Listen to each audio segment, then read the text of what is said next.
पाकिस्तान और IMF के दरमियान इक़्तिसादी जायज़ा मुज़ाकरात जारी हैं। वफ़द ने पावर डिवीजन हुकाम की ब्रीफिंग और कारकर्दगी पर इत्मीनान का इजहार किया है। IMF ने टैक्स महसूलात में किसी किस्म का शॉर्ट फॉल भी कबूल करने से इनकार कर दिया।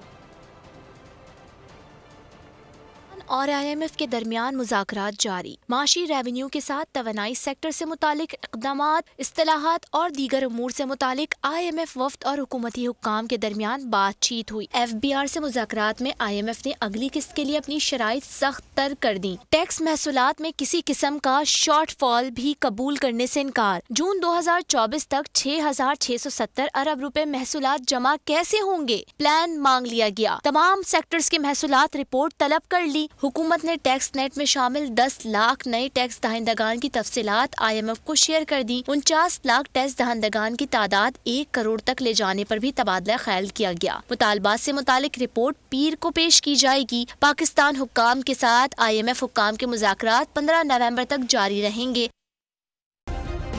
सब्सक्राइब करें और बेल दबाएं ताकि कोई खबर रह न जाए।